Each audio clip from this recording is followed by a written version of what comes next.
Welcome to Better Sex, where you get the information and inspiration to create and enjoy your best possible sex life. Join your host, sex therapist Jessa Zimmerman, as she brings you expert guests, helpful tips, knowledge, and strategies to improve your intimate relationships.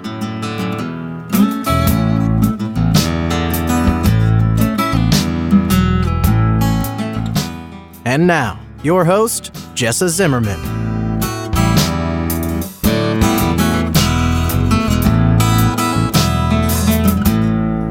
Hi, everybody. I'm Jessa, and I'm so happy you're here for this episode of Better Sex. I've dedicated my professional life to helping couples enjoy a fulfilling, intimate life. I believe that sex is important. Our connections to other people matter, and we're not living our life to the fullest if we aren't connecting emotionally and sexually with our partner. That's why I'm here, bringing ideas and information to help you live and love better.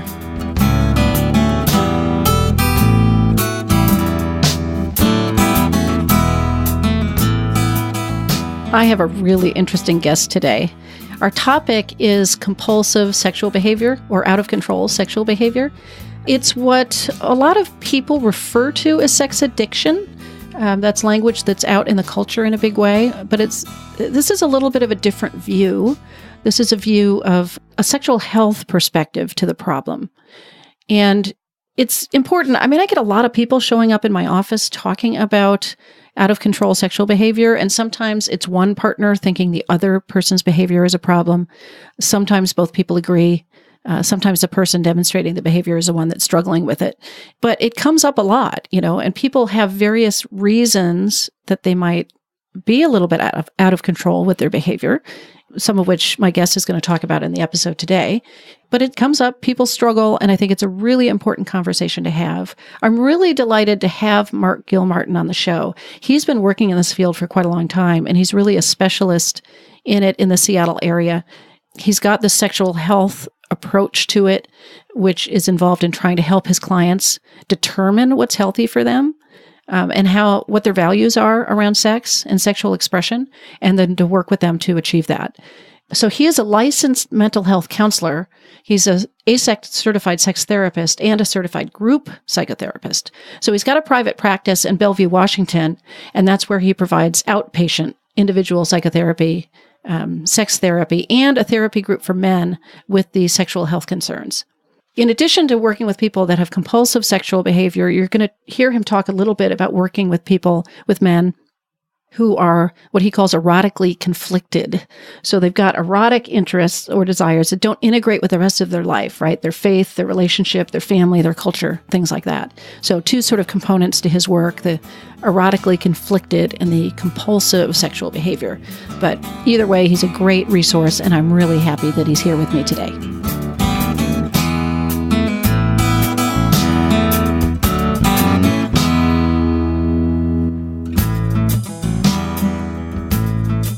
Hey, Marc, thank you so much for being with me today. Glad to do it. I am really excited to cover this topic, and I know it's a big one. We may have to have you back a second time, but we'll get through what we can get through. It's definitely a big topic. Yeah. So first of all, what is out of control sexual behavior? Oh, you're going to dive right in. Okay. I am. I'm going to dive right in. Let's dive right in. Okay.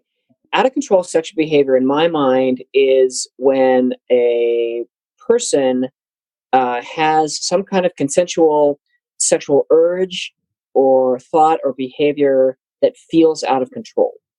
That would be my definition. Okay. And how do you contrast that to other issues people might have? I mean, for instance, I'm thinking you're not using the term sex addiction, which is out there in the world a lot these days. So do you see a difference between these two things? Or are you just using different terminology?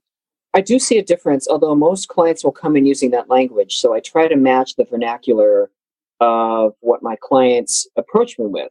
Often clients will come into a first session, and they'll say, well, I'm a sex addict, or they'll call me on the phone, they'll tell me they're a sex addict, or their wife believes they're a sex addict. So I don't argue with them over the terminology. That usually gives me some indicator that there's something problematic about their sexual behavior. I don't use that particular language once I start working with a client in treatment, because I think in some ways, especially at the beginning, it's a little premature to give a label to a presenting concern when you haven't had a comprehensive assessment. Hmm. So it would be like somebody going to the doctor and saying, well, I'm pretty sure I've got hypertension and here are my symptoms. And this is, the doctor might say, well, I'm glad you've been thinking about this and you can, we can talk about this, but let me do the assessment and then we'll figure it out what's going on. Because in lots of cases, the person, when I word addiction is part of a sex addiction, I think there's some compulsive element to their behavior. And sometimes what you have is you just have more simplistic things like a values conflict. So somebody has maybe a relationship with masturbation that their wife or partner doesn't agree with, and so they have a conflict. And based on that values conflict, it gets labeled as an addiction. But I think in order for it to fall into the category of an out-of-control sexual behavior, there needs to be some compulsive element or the client describing that they can't stop even though they've made repeated efforts to curb the behavior and they've been unsuccessful. Yeah.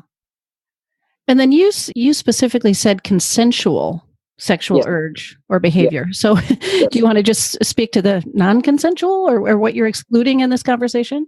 Yes, for sure. I reference consensual because I think when you're working with issues of non-consent, when we talk about non-consent, we're talking about sexual behaviors that don't involve the agreement or the consent of the other party that's involved. So these are things like voyeurism, peeping through windows, exhibitionism, exposing yourself or your genitals in public or to someone that hasn't agreed to engage in that kind of interaction, looking at child pornography, or interacting with minors that by law don't have the legal ability to consent to having sex with adults. I don't work with any non-consensual behaviors, and I think you need a particular kind of expertise to work with that population. And there are folks that are trained, that go through specific training to work with that population. That particular population, oftentimes there are really marked differences in the personality structures. The ability for somebody to rationalize these kinds of behaviors typically involves somebody who might have a different kind of personality structure. And I think you need to be trained in how to work with folks that are more inclined to gravitate to those kinds of behaviors. Okay. So I'm always assessing for that when somebody comes in to see me. And if it comes out, then I see it really as a kind of a public health service to try to gently transition that person into getting some kind of treatment.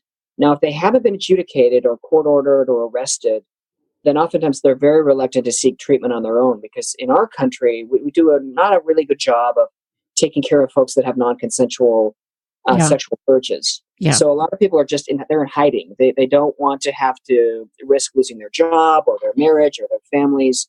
So I try to gently get them to someone that can help them, but it's not always an easy task. Yeah. Although I suppose if they've shown up in your office, that's halfway there or part of the way there.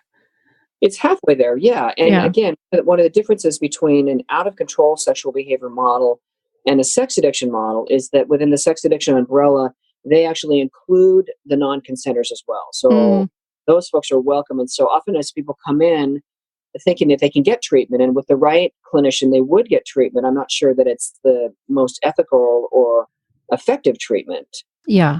They can get treatment. So that's Okay. often what brings them in. All right. So I can see how this is a sexual health base, to your approach because you're talking about consensual, healthy behaviors that may be, perceived, may they be out of control or perceived as out of control. Yeah. Yeah. All right. So what, how do you see the problem? How do you think about this? How do you describe what you think is going on for people that have some compulsivity in their sexual behavior? Right. Well, where I start with clients is the first session when I meet with a client, it's kind of a meet and greet session where we sit down, we spend the first session talking about why they're seeking treatment to see if it would be a good match for the two of us to work together. And if they agree, we both agree to proceed, then it continues to an assessment, a fuller assessment. And in that assessment process, I'm really trying to identify the nature of their problematic sexual behavior. I work with, in this particular part of my practice, I work with two categories of clients. And the first category is those that have an actual out of control sexual behavior The second category would be those that have an erotic conflict of some kind, but they don't have a compulsive variable to their sexual concerns. Mm-hmm. So this could be something like somebody who maybe has discovered later in life that they really feel they have a strong same-sex attraction, and yet they're married to an opposite-sex partner. Maybe they have a family. Maybe they're part of a faith community. It doesn't really seem viable for them to have any exploration or integration of this same-sex attraction. So that would be an example of an erotically conflicted client, someone that would come to me and say, one of the most powerful charges for me is when I think about same-sex behaviors, and yet that's not something I can do. What do I do with this? Yeah. So that's the other category. That person may not be compulsive in what they're doing, but they're conflicted and don't know what to do with that. So part of my process is discerning and assessing which category are you, because the treatment is going to vary. But back to your question, how do I see the problem? I see the problem in probably three primary categories. The first would be that the sexual behavior is serving some kind of mood regulating or self-soothing function. Right. If the person doesn't manage their highs and their lows, their boredom, their frustrations, all the variety of moods that we all experience on a daily basis or a regular basis. They don't know how to manage those moods very well. And so sex is something that they can turn to that can help them manage those different emotional states more predictably. The second category would have to do with attachment regulation. And I guess in layman's terms, how do you manage the degree of closeness and distance that you need in your primary relationships? Oh, okay. So if somebody is in a relationship and when they get anxious, they actually need more closeness and they don't have an available partner, one of the ways they may manage that attachment need for closeness is then to seek sex online or with virtual partners or to pay for sex, because they haven't figured out how to manage that attachment need when their partner is unavailable. Okay. Conversely, if somebody needs more distance, if they're feeling a little suffocated or they're having too much closeness, they need a little more autonomy, they may engage in these behaviors to either have a distancing effect in the relationship. When the partner finds out, they may pull away and withdraw a bit, or it may allow them just to feel that they've got more space. So they use the sexual behavior to create more space. Yeah, or a sense of autonomy, I would imagine too, right? Like power. Yes. Yeah. Right. Okay. And then was there a third, or did we cover that? Sorry, I lost my train of thought. Yes. Oh, yeah, that's okay. The third would be sexual or erotic conflicts. So this, again, would be alluding to what I was referencing a little bit earlier. You might have somebody who's got, maybe they've got an interest in kink or BDSM, referring, to the things we see in like 50 Shades of Grey, or somebody's interested in the exchange of pain or the exchange of power. Right. Maybe they've got a particular fetish. Maybe they're bisexual. Maybe they just haven't come to terms with some of their particular erotic interests. And so the way they can solve that problem is to go online or to go outside of their relationship, if they're in a relationship, to explore that, to experience it, to discover it more, when the underlying issue may be they haven't integrated a particular aspect of either their sexual identity or their erotic orientation. Yeah, that makes sense.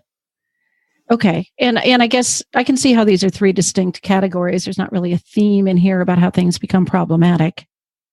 Yeah, well, the way things become problematic typically is that there is what I would call some kind of an agreement breaking process. So one of the ways I like to think about this is rather than having what I would call an act-centered value system, I work from a principle-centered value system, meaning an act-centered value system would delineate a list of sexual behaviors that I would determine are either appropriate or inappropriate. Missionary style sex is okay. Oral sex is okay. These lists of things. Tying somebody up, maybe that's not okay. Going outside a relationship or going into a strip club, maybe I would identify that as not being okay. So I'm always looking for where have the agreements been broken, because this is typically what precipitates a client coming to see me. Okay. It's typically not on somebody's to-do list that I want to go in and talk about this, because it's going to be hard work to sort out. So there's either been a discovery or disclosure. Okay. As a discovery would be, a wife, for example, walking in on a husband in the middle of the night and he's chatting with a woman online, or Right. he masturbating to pornography. That would be a discovery. A disclosure would be, it's typically the male, the men are the ones that I see. The Yeah. male going to his partner and admitting, I've been doing this, I have a problem, I need to get help. So those are typically the most common ways a client will get to me through a discovery or a disclosure. Okay. Of an agreement violation. Yes. Yeah. Right. Yeah. Mm-hmm. Okay. And when you say you take more of a principle-based approach, what do you mean by that? Yeah. Well, I don't put myself in the position of knowing what's right or wrong for people. As long as we're operating from the agreed premise that I'm only working with consensual sexual issues, I think there's a really big tent for people to play in. Yeah. And so it might not be something that I'm into. It might be something that is really not interesting to me, or maybe even might evoke even a little bit of a disgust response in me. As long as it's consensual, I'm really trying to help the clients identify what are your own values. So a sexual values clarification process is part of the work I do as well, where clients can get clear about what are my sexual values. How do I feel about fidelity and monogamy? How do I feel about public displays of affection? How do I feel about the use of pornography and the practice of masturbation? Oftentimes, clients have never really sat down and thought these things through or even discussed them in a meaningful conversation with their partner so they could get clear and know, oftentimes you have these, what I would call implicit values or agreements between couples. Like the most common is around the use of pornography or sexual imagery, where you have the wife thinking, this is a little bit of a stereotype, but I do see Right. Yeah. where the wife is most often thinking, well, he's not going to go look at those images. We have a good sex life, or we've got a good solid relationship. He doesn't need to go anywhere. And where the husband would think, well, she knows I'm not going to go anywhere. I'm just doing this for harmless fun. It just blows off steam or helps me relax at the end of the day, or I have a higher libido than she does, so this is what I do to take care of that. So you have these very different implicit agreements. And then when there's a discovery, oftentimes it comes to the forefront that they realize they're not on the same page about this at all. Well, right. And they'd never actually talked about it before, right? They each assumed this is, the way it is. It never became explicit. So, but this often then they get to have some of these conversations and figure out, so what do we want to agree to around this? But oftentimes the breaking of some kind of agreement with a partner, with an employer, looking at sexual imagery at work is often a violation of an employer-employee agreement. It could be a violation of a faith agreement where somebody, has made a promise to God that they're not going to do a particular thing, and then they go back and do it again. Yeah. There's lots of different, it even could be an agreement with self, where a person tells themselves, I don't like how I feel when I do this. This is not consistent with how I see myself. I'm not going to do this. And then they break that agreement. So I'm really trying to help clients figure out how to get clear about what their agreements are in all these different arenas. And then how do you keep those agreements so that you can enjoy the pleasure aspect of sexuality and also stay in alignment with what your own values are and ethics about that. Yeah. So it sounds like, one of the questions I had for you is sort of, how do people know that there's a problem, that they have a problem, or if they think their partner does? So it sounds like an agreement violation is one sign. Yes. Or maybe the sign that, okay, this is a problem. That's a big one. There can be other things. Sometimes, although I would say that's probably the most common is there's been some kind of agreement, a breach that's happened. It could be with an employer. I've had clients come in because they've gotten fired from jobs. Right. Sometimes it can be breaking the law, breaking the legal agreements that we have. But typically, there's some kind of breach of an agreement somewhere that will precipitate a client coming into my office. Okay. Yeah. And I guess if it's violating an agreement with self, maybe nobody else even knows, but they're struggling with shame or guilt or anxiety around what they're doing. Right. Right. Correct. Okay. Yeah. But then, you're talking about helping people get clear on their own principles and values. And they have these sometimes implicit agreements with their partner. But ultimately, it seems to me they need to be coming up with what are the agreements that they're willing to live with. I mean, in that discovery, right, they may realize, what, I'm completely fine with using pornography or masturbation or strip clubs or something. And, but I have a partner who is Right. not so fine with That's that. right. Right. And that's where I would be working with them, probably encouraging them to also be participating in couples therapy, because Yeah. you're correct. If they're a single person, then it's just between them and them as far as the agreements, unless there's other constraints, such as a spiritual affiliation or maybe a cultural or an ethnic affiliation. But when there's a partner, they do have to figure out how are they going to collaborate with their partner and come up with an agreement that works for both of them. Right, right. And certainly, I mean, that's the work I do in my office. And I know that you refer couples, out to get some extra support for that. Yeah. But I'm imagining not everybody goes into couples therapy, right? So you must be coaching your individual clients to have those conversations with their partners. Probably not initially, but I think eventually, if they really want to have, if they want to be able to repair their relationship, if there's been a breach in the relationship, I think couples therapy is kind of unavoidable. I don't really have clients that have been able to have the kind of repair and to connect securely with their partner without engaging in some kind of couples therapy. I don't see my work. Yeah, yeah.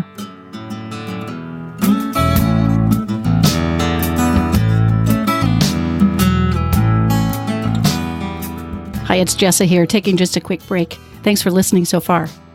I wanted to let you know about the sex quiz that I've put together called How Healthy Is Your Sex Life? I've taken a close look at the typical ways that I see couples get into trouble with sex, including avoidance, neglect, negativity, distraction, and boredom. And the free quiz will score your individual results based on these factors. And then I provide my recommendations and ideas, including my top 10 sex tips, which will help you make instant improvement. If you'd like to take the quiz and see how healthy your sex life is, you can do it right now at sexhealthquiz.com.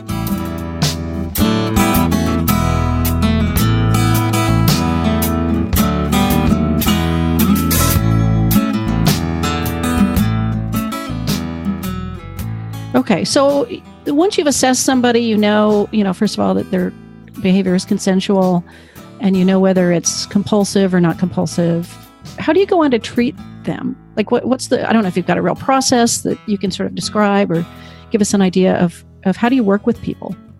Yeah, I do. But let me just circle back to one more thing about how to show up, because I think this is important for your listening audience. There's such a range that people experience before they seek out a therapist. And there are so many things that get mislabeled and misdiagnosed that I really want to just allude to a couple of them, because I think this would really be helpful. I can remember having a client once that came to me that was very devoted to his wife. And he had a single episode of deciding to go online. And I think he was looking at pornography, and he might have been masturbating at the same time. But this was a really anomalous event for him. Just was not something that he did.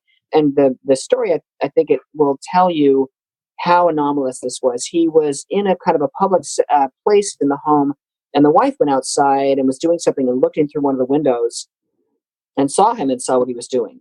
Mm-hmm. So he didn't have the wherewithal to know, I need to go to a private place, right. Face the computer away from where anyone could see it. And that immediately became this, she was convinced that he was a sex addict because he had done this. And he had no history of viewing pornography regularly, historically. And so this was just a case where I really had to work with him and help him figure out how to manage this particular breach, because there was a breach that happened. He was doing something that they had never really talked about, and she was not on board with.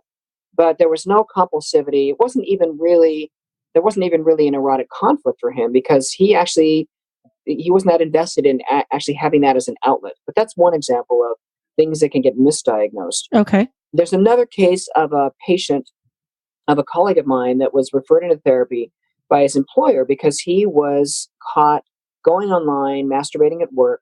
And what he would do about every day, about 1:30 in the afternoon, he would log on to some adult websites. He would look at images. He had his own private office. He would masturbate for a time, and then he would finish up. It would take maybe 20 minutes, and then he would put that away and he would go back to work. And so this client was referred in potentially with a sex addiction. Well, what turned out in this particular case, that this was a man who actually lived with quite a bit of chronic pain. And the pain was, there was some treatment for the pain, but I would say it was undertreated as opposed to being really effectively treated. Yeah. And so the only relief he could find was in the afternoon. He would spend a little bit of time masturbating, And he would get enough of a pleasure release in that process that he could then continue sitting at his desk, work the rest of the day, and then go home at 4. Wow. So he'd come up with his own treatment strategy to manage his pain without realizing that there are going to be these other consequences. But here again is an example where this really had nothing to do with a compulsivity or Right. the ways that addiction is looked at. And as soon as he was confronted, he was able to get some treatment, realized that it was actually the pain issue that really needed to be treated, and the sexual issue completely disappeared. That was never an issue for him again at work. Right. Which is why it seems so important that you're working with people around their values, because neither person in these stories would say they violated them, right? Right. From the outside, it looks a certain way, but not from the inside. Yes, not only the values, but really getting the full story, having the client full story. So you can really, sometimes the sexual behavior or the seemingly out of control sexual behavior is just a symptom of some other kind of issue that has been that's gone unaddressed that really needs to be addressed. Right. And so the sex is really not really why they're in treatment. Yeah, that makes sense. So you asked the question about how do I treat the issue? I do have a more formalized way. I use a combined treatment model. So for the clients that have a compulsive element to their sexual behavior, I recommend a combination of individual psychotherapy on an outpatient basis, meaning they're meeting with me in my office. They're not going to a hospital or going to a treatment center. And we meet typically weekly in the beginning, and where the focus is specifically on their sexual health and on the sexual problems, as well as referral into group therapy. So I also run a therapy group, and that group meets weekly so that they have the benefit of both addressing this individually one-on-one and in a group setting. Okay, that makes sense. Since I imagine there's, even greater accountability as well as learning from each other in a group setting. Yeah, the group is a great place to look at accountability and also build a sense of community, because oftentimes these men are very isolated. They have a lot of shame around what they've done, and they also have a very little opportunity to talk about things like sexual pleasure. This is one of the things that I really value about group therapy, because we don't really provide hardly any spaces in our culture for men to talk to each other about sexual pleasure, to ask questions, to be curious, to explore their own fantasies and interests. So as well as exploring what hasn't worked for them with their sexual behavior, I'm also really advocating that they begin to explore and learn about their own pleasure. Because if they don't learn how to experience pleasure in a meaningful way, they're at a much higher risk to returning to these kinds of behaviors. So here's the rub about the out of control sexual behaviors. Oftentimes, those are the only places where these men can go and actually find sexual pleasure. So what I try to teach them is, the problem isn't necessarily the fact that you were looking for pleasure. It's the way you were going about trying to get that need met. Yeah. So some of these clients are more avoidant. They don't have the vocabulary to be able to talk to a partner about their sexual needs. Maybe that they've got shame or embarrassment because their threshold for discussing these topics is limited. So that becomes a topic in group where they get to explore the sexual pleasure and begin to identify for themselves what's meaningful and important for them erotically, so they can integrate that in a way that aligns with their values and their ethics. Okay. And so I'm wondering if, is there a basic progression that you do with people in therapy? When I'm thinking about how do people get into a healthy space with their sexual behavior and their erotic desires, maybe the people listening, if they're thinking, oh, maybe I'm struggling with this a little bit, that at least gives them, if they can't do it themselves, maybe, but at least gives them a guideline of here are the sort of stages towards bringing this into a healthy place. Sure. So, right. So when I work with clients in the beginning, one of the first things that I'll say to them is, if we decide to work together, then one of my jobs is to help you manage the aspects of your sexual behavior that have become problematic or out of control. But at the same time, I want to begin helping you cultivate your own vision of sexual health. So that means you begin to think about what would a more idealized sexual life look like for you. So we don't wait until we're actually done helping them put out all the fires and figure out how to keep all their agreements. We do it simultaneously. So the process of exploring and pursuing sexual health happens at the same time as we're helping them diminish and decrease these problematic behaviors. And so in a vision of sexual health, clients will often look at me with sort of a blank face. Yeah. They like the idea of the vision of sexual health, but they don't really know how to incorporate it. Yeah. So sometimes it's really simple things like, I'd like to be able to have sex and not feel bad about myself afterwards. I would like to sort of decouple the aspect of fear and shame. I'd like to learn how to be more assertive in asking for what I need sexually with my partners. I'd like to learn how to negotiate in my relationship a way where we can each get our sexual needs met. Mm-hmm. So I will work with the clients to cultivate that. But I'll tell you one story because I think stories are relevant and helpful. I had a client that really enjoyed going to strip clubs. And in the beginning, I said, we're going to need to go back to the scene of the crime, as it were. In other words, we're going to have to talk about these places where you didn't keep your agreements so we can understand more about your own arousal template, the mapping inside of you that sort of dictates what you gravitate to sexually. And so I can't do this work right in the beginning because oftentimes that feels very counterintuitive. But after a time of being in treatment, I might say, well, let's talk about one of your times at the strip club. And so in the process of that discussion, what may come out are things like the man may say that one of the meaningful aspects of that experience was being around sexually confident women.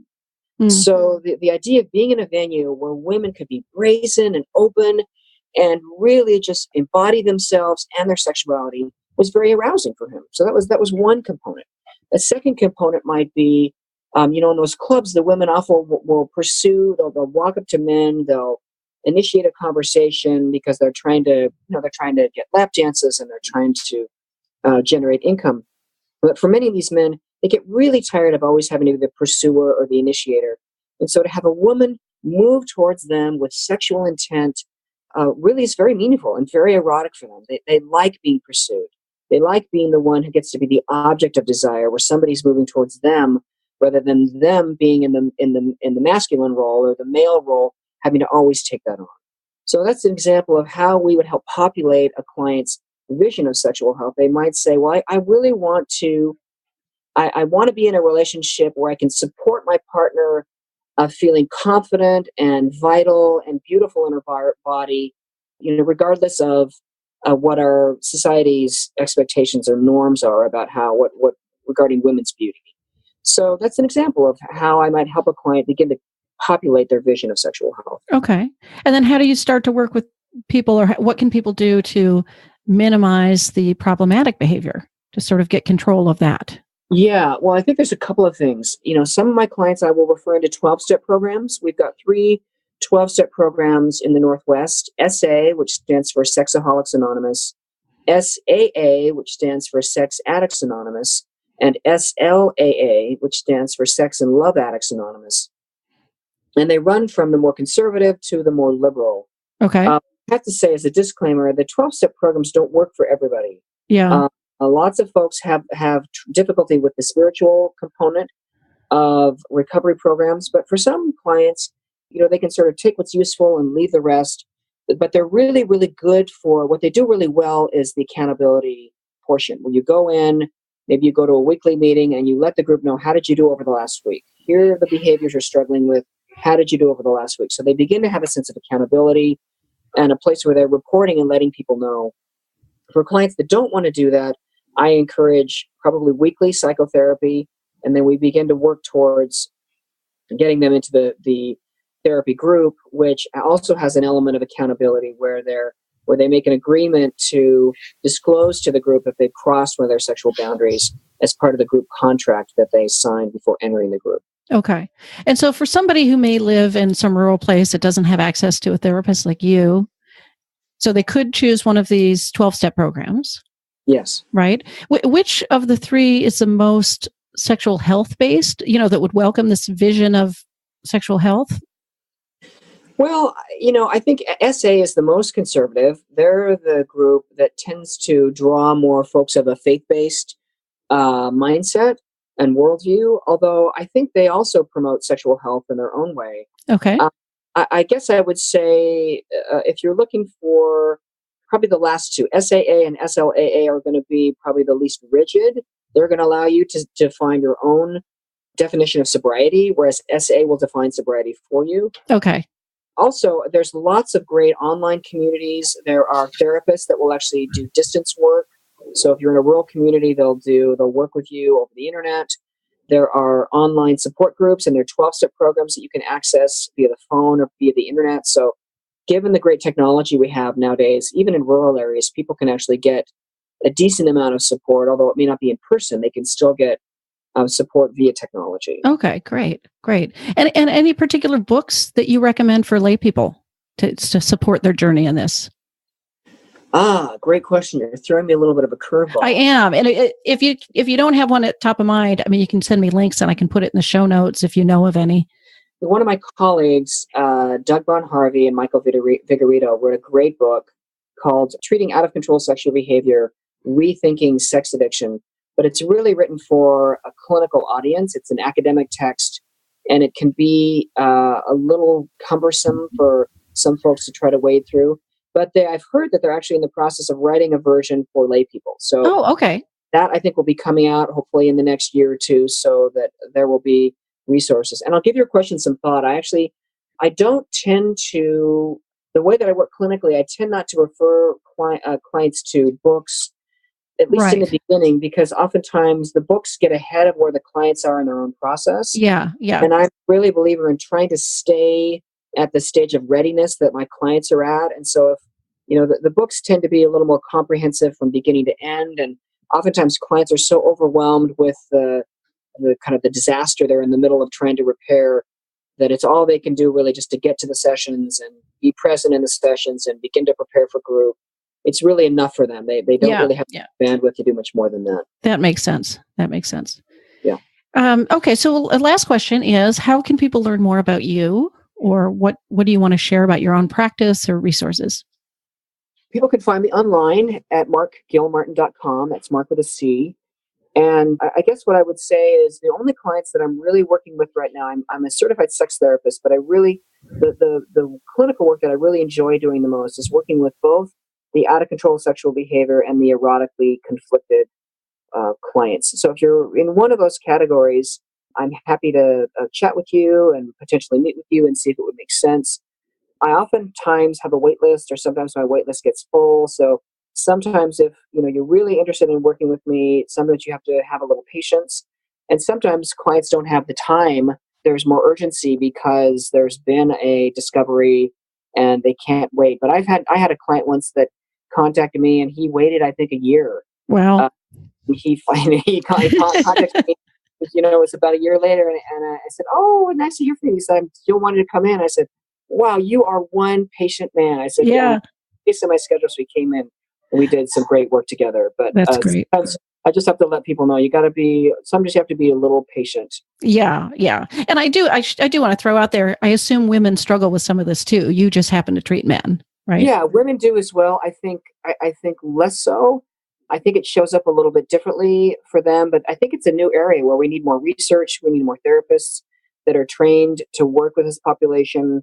I have concerns that because women don't get the same permission, at least in Western culture, to express their sexuality, to experience their sexuality, that I think a woman who's more confident and who's out in the world doing that and then maybe gets into trouble, she may be pathologized. Right. In a way a man wouldn't be pathologized. So I worry about, I just hope whoever, if you're a woman in that category, I hope whoever you find has the wherewithal to work with those cultural and gender components so that you're not pathologized for something you shouldn't be pathologized for. Yeah, I hear you. Right on.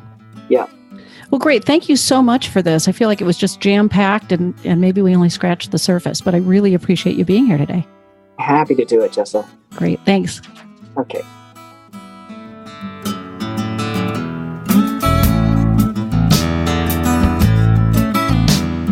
You've been listening to Better Sex. Please visit our website, bettersexpodcast.com, for show notes and additional episodes.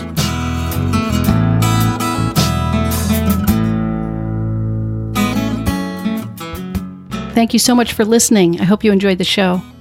If you found that this episode resonated with you, I would love to hear from you. You can leave me a comment on the episode page. You'll find a link in the episode description. And if you've got time, again, please visit iTunes, subscribe to the podcast, and consider rating and reviewing the show. That's what helps other people find us. Thanks so much. See you next time.